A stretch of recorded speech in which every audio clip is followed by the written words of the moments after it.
The evening air carried the scent of barbecue smoke and cut grass.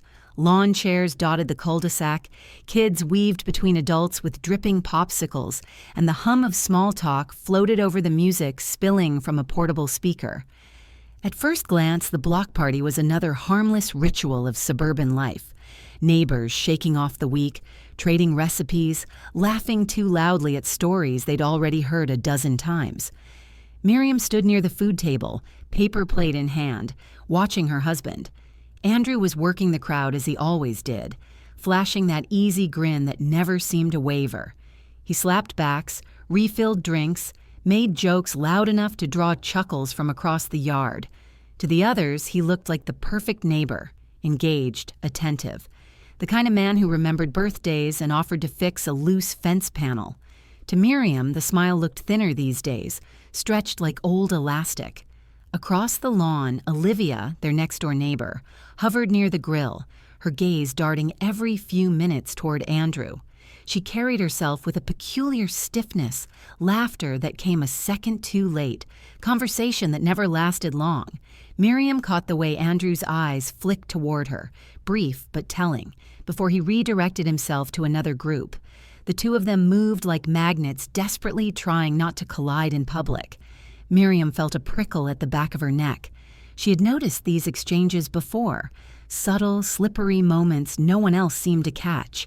A pause too long at the mailbox, a quick text Andrew brushed off as work.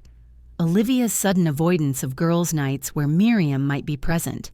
Nothing solid, but enough for Miriam's intuition to tighten like a fist. She forced a smile when neighbors passed by, engaging in polite chatter, though her mind churned elsewhere. The party buzzed on, lanterns glowing as dusk settled over the block. A sense of comfort hung in the air, but Miriam's stomach twisted with unease. She had almost convinced herself she was imagining things, paranoia fed by late nights and cold silences at home, until she caught the look. It happened quickly. Andrew leaned closer to Olivia as she reached for a tray of ribs, and in that instant their faces tilted toward one another in a way that spoke of familiarity, not neighborly kindness. Miriam saw Olivia's lips move, words half swallowed by the music, but Andrew's sharp glance around gave it away. Guilt lived in that glance, a flicker of panic too fast for anyone else but impossible for Miriam to miss. Her plate shook in her hand and she set it down before the food toppled. She edged closer, blending into the crowd, her ears straining to catch fragments. Olivia's voice barely audible. "Can't keep this up forever, someone will notice." Andrew's reply came in a hiss. "Not here, not now." The words hit like a fist to the chest. Miriam froze, heart slamming against her ribs. Her eyes scanned the yard, the neighbors laughing, children shrieking in a water balloon fight, the ordinary scene continuing as if nothing had shifted. Yet for Miriam, the air felt heavier, the party suddenly suffocating. She drew back into the shadows near the hedge, her mind sprinting. What couldn't they keep up? What was not here, not now? Her suspicions twisted into something sharper, darker. This wasn't just a matter of flirtation or a harmless secret. There was weight behind the words, a secret tether binding Andrew and Olivia that went beyond stolen glances. Miriam's hands curled into fists. The party, once a backdrop of laughter and togetherness, now seemed like a stage set for betrayal. And she stood in the front row, audience to a performance no one else recognized. The evening had begun as a celebration of community, but already the cracks were showing. Andrew returned to the crowd, glass raised, smile plastered back in place. Olivia laughed too loudly at a neighbor's joke, her eyes fixed firmly on the ground, and Miriam, silent in the shadows, felt the ground tilt beneath her. The night was no longer about grilled burgers and friendly chatter. Something else lingered at the edges, something waiting to be dragged into the light. By the time the fireworks box was brought out for the children, Miriam had made up her mind. She would not let the whispers stay buried. Not tonight. Not in front of these very people who believed her husband to be the perfect man. The stage was set. The audience gathered. The truth, whatever jagged shape it took, was about to erupt. The clinking of glasses rang out as Andrew raised a toast, his grin wider than the moon climbing over the rooftops. Neighbors gathered in a loose circle, drinks in hand, the night humming with chatter and the thump of distant bass from someone's backyard speaker. The block party had reached its peak, the moment when laughter drowned out the hiss of sprinklers and secrets should have stayed swallowed. But Miriam's patience had burned to ash. She stood just behind him, her arms crossed, her heart beating a rhythm too fast for the calm mask on her face. Every word Andrew spoke about community, about loyalty, about being grateful for the neighbors who are like family. Every word scraped against her like broken glass. Family. The irony tasted bitter. Her voice cut through the cheer like a blade. Why don't you tell them, Andrew? Tell them what kind of family you've really built. The crowd stilled. Glasses paused halfway to lips. A couple of kids stopped mid-squabble. Even the music seemed to dim. Andrew stiffened but didn't turn. Miriam stepped forward into the center of the circle, her eyes locked on him. Tell them, she repeated louder now, about the child you've been hiding, the one you had with Olivia. Gasps cracked through the silence. Someone choked on their drink. Eyes swung toward Olivia, who stood frozen near the grill, her hands clenching the edge of the tablecloth, her face drained of color. Andrew finally turned, his smile evaporating into a tight line. "Miriam," he said, his voice low, urgent, "this isn't the time." "Not the time." Miriam's laugh was sharp, humorless. "We've all been smiling, grilling, raising our glasses, while you've been raising a child behind my back. With our neighbor. You want to talk about timing? This is perfect. Everyone gets to see you for what you are." The crowd rippled with murmurs. Cell phones rose discreetly, red record lights blinking in the dark. Olivia's lips parted as though to speak, but no words came. Her eyes flicked to the edge of the yard where a young boy clung to her sister's hand, confusion etched across his small face. Miriam followed her gaze, and the pieces locked into place. The boy's dark curls, the sharp chin, features borrowed unmistakably from Andrew. The silence turned into whispers, whispers into accusations. "Is it true?" someone asked. "That's his kid?" another hissed. The neighbors, once a friendly audience, had transformed into a jury. Andrew stepped forward, palms out, trying to corral the moment. "This is a private matter," he said, his voice straining to sound steady. "Please, let's not do this here." But Miriam didn't flinch. "Private? You made it our lives, Andrew. You lied to me. You lied to all of us. And Olivia—" She turned, her finger aimed like a knife. "You let me bring casseroles to your door while you raised my husband's child. You let me laugh with you at these parties while you kept this secret." Olivia's composure broke. Her eyes shone as she finally stammered, "I didn't ask for this. I never wanted it to happen like this." Her words only fueled the fire. The circle tightened, murmurs swelling. A neighbor muttered, "God, this is like a soap opera." Another whispered, "More like a crime." The boy tugged at Olivia's arm, his small voice barely audible. "Mommy, why's everyone staring?" The words stabbed through the chaos, silencing the noise for a fleeting heartbeat. Andrew's face crumpled, and in that unguarded second, the truth hung naked in the air. No denial, no clever cover. Just a man exposed, caught between his wife's fury, his lover's shame, and the community's judgment. Miriam's voice cracked as she spoke again, quieter but no less sharp. "I've been piecing it together for months. The late nights, the excuses, the bills that didn't add up. I thought maybe it was gambling, maybe drinking. But it's worse. You betrayed me in my own home, and you used our neighbor to do it." The neighbors began shifting uneasily, some turning away, others leaning closer as though hooked by a story too wild to abandon. Phones still glowed, capturing the moment for posterity or for evidence. Andrew tried one last attempt, his voice strained. "Miriam, please, think of the children." Her glare cut him down. "You should have thought of them before you created another one."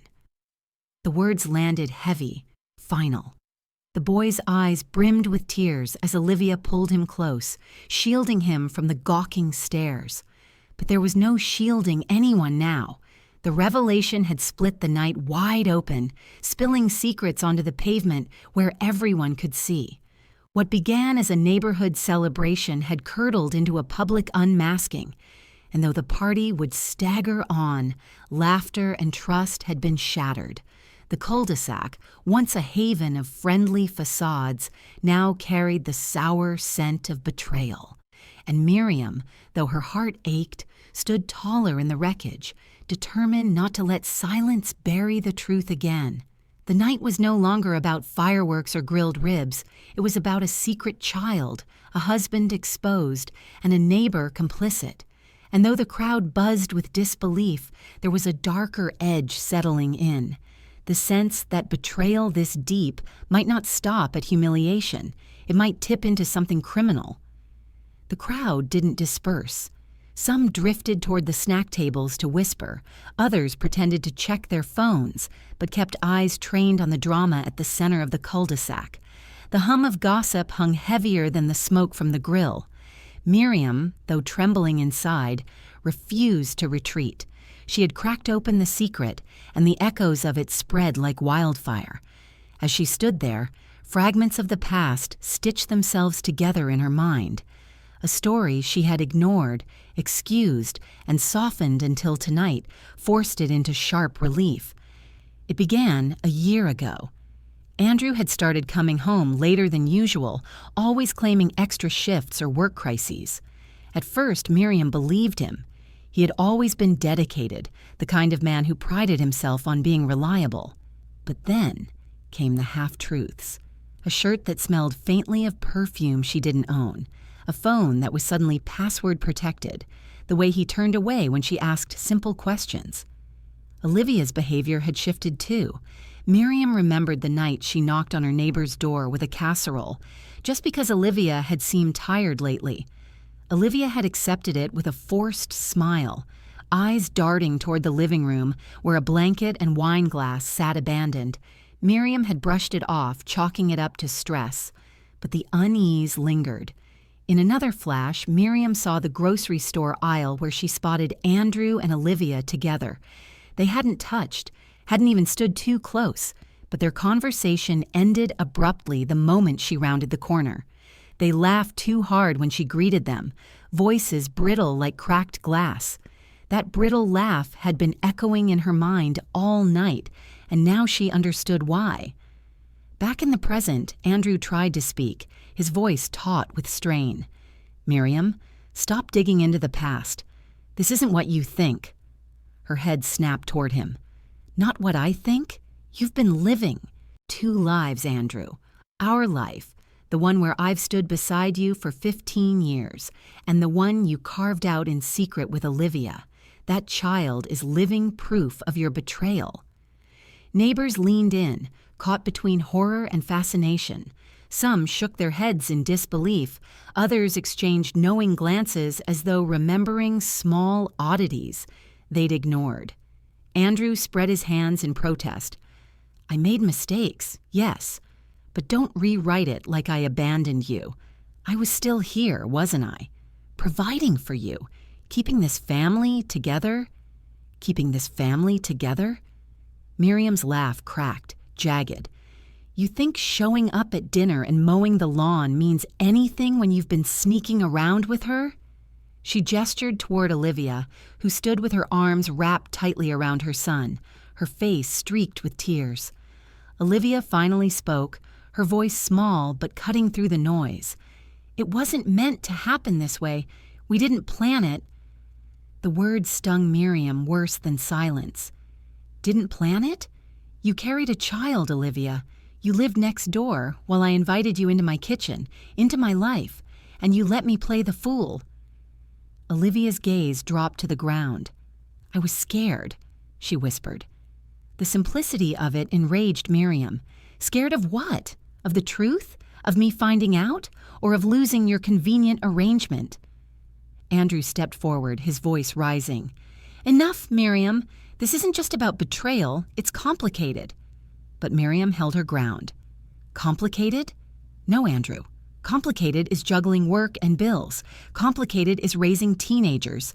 This is betrayal, plain and rotten. Her words hit harder than any slap. The boy at Olivia's side looked between the adults, confusion curdling into fear. A neighbor tried to lead him away, but he clung to Olivia's leg, his wide eyes fixed on Andrew. That gaze carried an unspoken truth. He knew, even if he didn't fully understand. The neighbor's whispers sharpened. Some muttered about broken vows, others speculated about what this meant for the community. How could they keep this secret for so long? One woman hissed. It's like living next to a stranger. Miriam felt the weight of humiliation pressing on her chest, but beneath it burned something steadier. Clarity. For months she had doubted herself, second-guessed her instincts, softened Andrew's evasions with excuses. Tonight had stripped all of that away. She was no longer the oblivious wife in the dark. She was the witness to a betrayal that everyone now saw in the harsh light of truth. And yet, another thread nagged at her. Andrew's words earlier, "Not here, not now." They weren't the words of a man caught in a fling. They were words of someone hiding something larger, something dangerous. Miriam's eyes flicked between Andrew and Olivia, noticing the panic tightening their shoulders, the way neither of them denied the child but both, avoided saying too much. Her gut told her the affair wasn't the full story. There was something deeper beneath the surface, something that had nothing to do with love and everything to do with guilt. The crowd's attention shifted again as Andrew wiped his face with shaking hands, his perfect host image crumbling. His voice cracked, softer now. "Miriam, please, don't tear everything apart. There are things you don't understand." Her heart thudded with anger and grim resolve. "Then explain it, Andrew.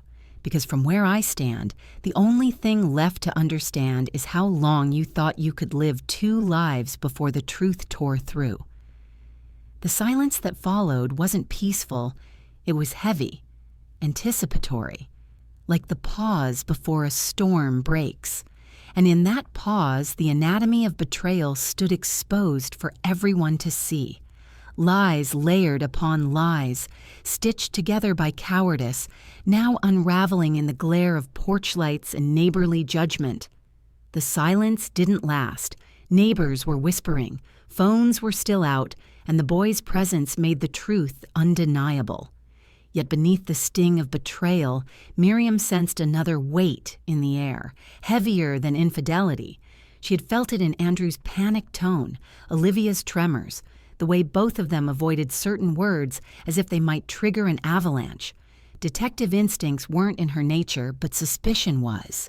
And now, suspicion dug in. "Things I don't understand?" Miriam said, her voice steady despite her shaking hands. "Then help me. What else are you hiding, Andrew? What part of this is bigger than a child in a broken marriage?" Andrew flinched. He shot a look at Olivia, quick and desperate, as though silently begging her to hold the line. But Olivia was unraveling. Her grip tightened on her son, her eyes darting to the crowd, to the cameras recording, to the boy's confused face. She was a woman cornered, and cornered people talked. Her voice cracked. "It wasn't just about us. We had to keep him hidden. There were papers, documents." The crowd rippled again. Miriam froze. "Documents!" Olivia nodded, tears welling. "Birth records, support checks. We couldn't do it the right way. Andrew said no one could find out, that it would ruin him." Andrew's voice thundered. "Stop, not here." His eyes swept the crowd, frantic, like a man watching his walls collapse. "You don't know what you're saying." But the words had already spilled, and the neighbors seized on them. "What does she mean?" someone asked. "What papers? What's he hiding?" Miriam stepped forward, eyes narrowing. "You forged documents?" Olivia crumbled under the weight of the question. Her silence spoke louder than denial. She pressed her forehead against her son's hair, rocking slightly, as if she could shield him from the storm. Andrew tried to interject, but Miriam cut him off. "Tell me the truth. Did you falsify records? To hide him? Did you lie to the state, to everyone, just so your perfect little image wouldn't crack?" His jaw clenched. "I did what I had to do." The words, careless in their anger, landed like an explosion. The crowd gasped. Phones zoomed in. "So you admit it," Miriam spat. "Fraud. Lies. You didn't just betray me. You broke the law." A neighbor muttered, "That's criminal. That's straight-up fraud." Another whispered, "If he falsified paternity records, that's a felony." The murmurs sharpened, turning the suburban gathering into a courtroom. Miriam felt her chest rise and fall, her anger tempered now with grim clarity. All these years you thought you were protecting your reputation. But what you've really done is tie yourself to a crime that boy will carry the weight of, whether you want him to or not. Olivia's tears spilled freely now. "He told me it was the only way, that if we kept things quiet, no one would ever know. He said he'd take care of us, but only if we stayed invisible." The image was clear: forged paperwork, hidden payments, a life built on falsified records. It wasn't just betrayal, it was a cover-up. And with so many eyes watching, so many phones recording, there was no more hiding. From the corner of the block, a neighbor's voice cut through. "I called the police. Someone had to." The words fell like a stone into water. The crowd shifted, uneasy. Andrew's face blanched. "You didn't," he said, voice quaking. But the distant wail of sirens confirmed it. They grew louder, echoing off the houses, slicing through the heavy night air. Neighbors parted like a tide, their earlier curiosity now tinged with fear. Miriam stood tall, though her knees wavered beneath her. "Looks like you'll have your chance to explain after all," she said quietly.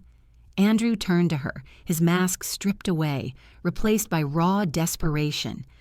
"Miriam, please, don't let them twist this. I did it for us, for both of us." The plea might have softened her once. Not tonight. She shook her head. "You didn't do this for me. You did it for yourself. And now the whole world will know it." The sirens grew closer, the red and blue glow beginning to paint the edges of the street. Children were ushered inside, adults pulled back, phones kept recording. The block party had transformed into a scene of exposure, the kind reporters would salivate over. Andrew's hands shook at his sides, his jaw locked, his eyes darting for escape. Olivia held her son tighter, whispering apologies into his hair, and Miriam, though broken-hearted, stood her ground. The betrayal had been enough to destroy her marriage, but the crime, the fraud, the lies stitched into official records, was about to destroy Andrew. The first police car pulled onto the street, lights blazing, siren fading into an ominous hum. The block party froze, the air thick with dread. What began as grilled ribs and laughter had curdled into a public crime scene, the secret child no longer a rumor, but the center of a legal storm. And Miriam, trembling but unyielding, realized the night had shifted again. Betrayal had turned into crime, and crime had a way of demanding justice. The police car's headlights swept across the cul-de-sac, scattering the last traces of summer warmth clinging to the party. Neighbors pulled back to the sidewalks, wine glasses forgotten on tabletops, plates of food abandoned in the grass. The block's cheerful string lights suddenly looked harsh, every bulb an interrogation lamp hanging over the scene. 2 uniformed officers stepped out, the glow of their radios crackling as they surveyed the gathering. One of them spoke with the easy authority of someone who'd seen this before. "Evening, folks. We got a call about a domestic disturbance."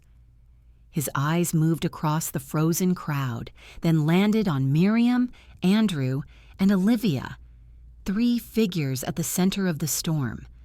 Miriam straightened. She wasn't sure if she looked like a victim, a witness, or just a woman finally cracking. But she stepped forward anyway. "It's him," she said, her voice firm but trembling at the edges. "Andrew Carter. He's been hiding a child, forged records, paying her—" She jabbed a finger toward Olivia. "Under the table." Andrew hissed, "Miriam, stop." But the officers caught the panic in his tone.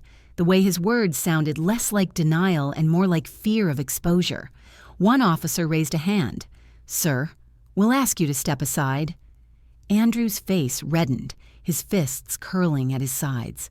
For a second, Miriam thought he might bolt, but then he dropped his shoulders in a practiced slump of surrender.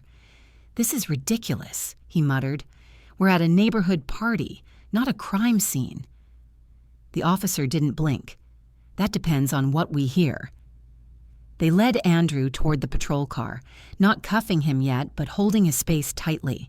The second officer turned to Olivia, who still clutched her son like a shield. "Ma'am, is what she said true? Did he falsify records for the child?" Olivia's lips trembled. She looked at Miriam, then at Andrew, then down at her boy. Her silence dragged too long, and the officer gently pressed. "You should know, withholding information could put you at risk too." Finally, Olivia whispered, "Yes, he told me it was safer. He said we'd lose everything if anyone found out. He made me sign things, fake papers. I didn't even know if they were legal. He said it didn't matter." The crowd buzzed again, neighbors murmuring about forgery and fraud. Someone near the back muttered, "That's prison time." Miriam felt equal parts vindicated and sick. This wasn't the kind of justice she had ever wanted, seeing her life unravel in front of everyone, her husband reduced from neighborly golden boy to a man cornered by the law. But there was no stopping it now. The officer scribbled notes, then gestured to a patrol SUV pulling in behind the first car. "Detectives will want to hear this." Minutes later, two plainclothes detectives stepped out, one flipping open a notepad. The lead detective's eyes scanned the scene quickly. "We've got multiple witnesses." The officers nodded. "Plenty. It's all over phones, too." The detective turned to Miriam. "Ma'am, you're the one who raised this?" Miriam hesitated, then nodded. "Yes, I've been suspicious for months. Tonight, they admitted it. He's been sending money, hiding the child, using forged paperwork. I think it goes deeper." "Deeper how?" the detective asked. Her mind replayed Andrew's words. Not here, not now. The checks, the unexplained bank withdrawals, the excuses about work. She swallowed hard. Money, documents, maybe fraud. I don't know all of it, but I know enough. The detective studied her, then scribbled in his pad. He moved to Andrew, who was visibly sweating, shifting his weight from foot to foot. "Mr. Carter, we'll need you to come with us for some questions." Andrew's mask cracked, his voice edged with panic. "You can't just drag me off based on some neighborhood gossip." The detective remained calm. "This isn't gossip, sir. We've got admissions, witnesses, and apparently documents. We'll sort it out at the station." For the first time, Andrew's charm abandoned him entirely. He looked small, cornered, a man whose years of balancing lies had finally snapped. Miriam felt something sharp and bitter twist inside her. Watching him go with the detectives wasn't triumph. It was grief. This was the man she had built a life with, the man who had tucked their children in at night, who had kissed her forehead on tired evenings. Now he was just another name in a notebook, another suspect under investigation. Olivia, meanwhile, sank into a lawn chair, her son pressed against her. Her tears came openly now, and Miriam almost pitied her. Almost. The neighbors lingered, whispering, their faces pale in the glow of the squad car lights. The block party had become a spectacle of betrayal, a courtroom without walls, and everyone there had been drafted as witness. As Andrew was guided into the back of the unmarked car, Miriam's hand trembled at her side. She felt both lighter and hollow. The truth was finally in the open, but so was the wreckage. There was no going back to quiet dinners and clipped conversations. This was the fallout, the storm that followed betrayal when secrets turned into crimes. The detective's final words before shutting the car door hung heavy in the air. "We'll be in touch. This is only the beginning." Miriam nodded, though inside, she wondered if she had the strength to face what beginning meant. The courthouse smelled faintly of disinfectant and old paper, a sterile stage for human ruin. Reporters had already gathered outside, cameras poised like vultures waiting for scraps. The neighborhood scandal had grown legs. Suburban block party exposes, secret child and forged records. A headline too salacious to resist. Inside, Miriam sat rigid on a wooden bench, hands folded so tightly her knuckles whitened. She had never imagined her life reduced to a case file, her husband's name scribbled across legal documents as defendant. Yet here she was, dragged into a drama that had morphed from betrayal to criminal trial. Andrew entered in a press suit, but it couldn't disguise the exhaustion lining his face. Gone was the neighborhood charmer. What remained was a man stripped bare, shadowed by attorneys and detectives. His eyes scanned the room, landing briefly on Miriam. For a heartbeat, she thought she saw the old Andrew, pleading, human, desperate. But she steeled herself. That man had died the night of the block party. The prosecutor began with quiet ferocity. Mr. Carter stands accused of falsifying birth records, forging signatures, and committing financial fraud to conceal the existence of a child conceived during an extramarital affair. We will show the lengths to which he went to maintain his deception and how these actions weren't merely moral failings but crimes. Miriam's stomach clenched. Hearing the betrayal cataloged in legal terms made it colder, harder, more undeniable. This wasn't just heartbreak, it was evidence. The defense tried to soften it. Andrew's lawyer painted him as a man cornered by fear, a husband making desperate mistakes to protect his family's stability. He wasn't seeking profit, the lawyer argued. He was trying to prevent humiliation, to shield his wife and children from pain. Miriam almost laughed. Shielding her? What kind of shield burned down the life it claimed to protect? Then came Olivia. She took the stand reluctantly, eyes rimmed red, her voice wavering. She admitted to signing documents Andrew had prepared, papers she knew weren't legitimate. She confessed to accepting money in cash, under the table, to keep the boy's existence quiet. He said it was the only way, she whispered, twisting a tissue in her hands. He said if we followed the system, everything would collapse. The prosecutor pressed. Collapse for whom? You or him? Her silence answered enough. The child's name surfaced next, the evidence stacking. Fake hospital forms, bank withdrawals disguised as consulting expenses, a forged signature on a daycare registration. Piece by piece, Andrew's careful web was unraveled, every strand held up to the light. Miriam found herself both numb and raw as she listened. She had lived alongside these lies, unknowingly complicit in their shadow. To hear them presented like puzzle pieces in a courtroom felt like watching her own life turned into a crime drama, her trust reduced to exhibits in a trial.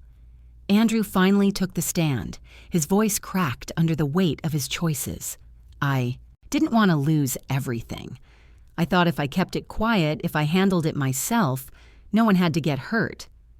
The prosecutor's reply cut him down. And yet everyone was hurt. Your wife betrayed, your neighbor coerced, your child erased on paper. You call this protection? We call it fraud. The words landed heavy. Andrew sagged in his seat, his eyes hollow. For once his charm couldn't shield him. Miriam felt no triumph watching him crumble. Only a deep ache, the kind that lived in the marrow. She wasn't there to watch him punished. She was there because the truth demanded it. The trial stretched over days, but the tone was set from the start. Neighbors testified about overheard arguments, unusual financial patterns, whispers that had seemed harmless until the block party exposed them. Detectives laid out the paper trail, each forged record, a nail in the coffin. By the time closing arguments rolled around, the narrative was clear. Andrew hadn't just betrayed his vows, he had broken the law, and the law had little sympathy for desperation cloaked in deceit. The jury deliberated for less than 4 hours. When they returned, the room held its breath. Guilty, the foreman read. Guilty on falsifying documents, guilty on fraud, guilty on obstruction. Andrew closed his eyes, shoulders collapsing inward. Miriam's breath left her chest in a rush she hadn't realized she'd been holding. The word echoed through her. Not satisfaction, not relief, but a grim punctuation mark at the end of a story she had never chosen. The judge scheduled sentencing for a later date, and the gavel struck. The room exhaled, the trial complete. But for Miriam, the fire still burned. She had survived betrayal, endured exposure, and testified in a courtroom. Yet survival was not healing. That part still lay ahead. The courthouse steps were slick with rain when the sentencing was handed down. Andrew Carter, once the neighbor everyone trusted with spare keys and borrowed tools, was sentenced to 5 years in state prison for fraud, forgery, and obstruction. The gavel's echo still clung to Miriam's ribs as she walked away from the building, each step heavier than the last. Reporters shouted questions, flashes stung her eyes, microphones pushed toward her like spears. She didn't answer. What was there to say? That her life had been cracked wide open in the most public way possible? That justice had been served, but at a cost so sharp it cut into every memory she had shared with the man in shackles? She kept her head high, silent, refusing to give them more spectacle. Back on the cul-de-sac, the street felt quieter than it had in years. The cheerful block party banners had long been taken down, but their absence was louder than their presence. Neighbors now avoided lingering outside. Where once there had been barbecue smoke and shared laughter, there was only the hush of blinds drawn tight. Miriam moved through it like a ghost. The whispers had softened with time, but she could still feel them, clinging to her like perfume that refused to fade. Every smile from a neighbor carried pity. Every wave carried the unspoken reminder. She was the wife whose husband had hidden a child next door. Olivia had packed up and left within weeks of the trial. One morning, the moving trucks came, silent men hauling boxes out of the small house where the secret had lived. She didn't say goodbye to anyone. The blinds stayed closed until the keys were turned in. The house now stood empty, a hollow reminder of betrayal, its for sale sign leaning slightly in the wind. Miriam sometimes saw the boy in her dreams, his wide, confused eyes staring at Andrew the night everything spilled. She wondered about his future, about how much he had absorbed of the storm swirling around him. Would he remember his father only as a shadow on a news clip? Would Olivia try to scrub Andrew's name from his life? Miriam didn't know. She only knew that innocence had been dragged into the light along with deceit, and that loss was heavier than any legal sentence. For Miriam, the aftermath was a slow burn. She returned to her job, to her children, to routines that felt brittle at first. Dinner at the table, school runs, bills to pay. The ordinariness was both comfort and cruelty. Life went on even when hers had imploded. But piece by piece, she built something sturdier. The trial had stripped away illusion, and in its place she began to value the small things with a fierceness she hadn't before. Morning coffee in silence, a walk alone without explanations owed to anyone, her children's laughter untainted by secrets. The community shifted too. For months the block was wary, neighbors keeping to themselves. But slowly, humanity crept back in. A new family moved into Olivia's old house, their kids riding bikes on the same pavement where scandal had once exploded. Another block party was proposed the following summer, smaller, tentative, but an effort to reclaim what had been lost. Miriam didn't host, but she attended. She stood among her neighbors, quiet, listening, no longer the centerpiece of whispered judgment, but part of the hum of life returning. Andrew wrote from prison. Letters filled with apologies, with explanations she didn't need, with pleas for understanding. She read them once, then folded them away into a box she didn't open again. The man who had shared her bed was gone, and she had no use for his prison confessions. Still, on some nights she felt the weight of him, of what they had been before the lies, before the forged papers, before Olivia. Grief was complicated like that. Not just mourning what was lost, but mourning the illusion that it had ever been whole in the first place. When sentencing day finally faded into memory, Miriam walked the cul-de-sac at dusk. The air smelled of fresh-cut grass. Children's laughter drifted from porches, and lanterns flickered softly. For a moment, it almost looked like the night it all began. But now, the street belonged to a different story. Secrets had been dragged into the open. Betrayal had been prosecuted as crime. And though scars remained, there was life still here. Quiet, imperfect, but alive. Miriam stood on her front step, watching the lights blink on across the block. For the first time in months, she allowed herself to breathe without the weight of what had been hidden. The block party was gone. The scandal was history. What remained was something harder, cleaner, the truth. And in its harsh light, Miriam finally began to imagine a future not defined by Andrew's lies, but by her own resilience.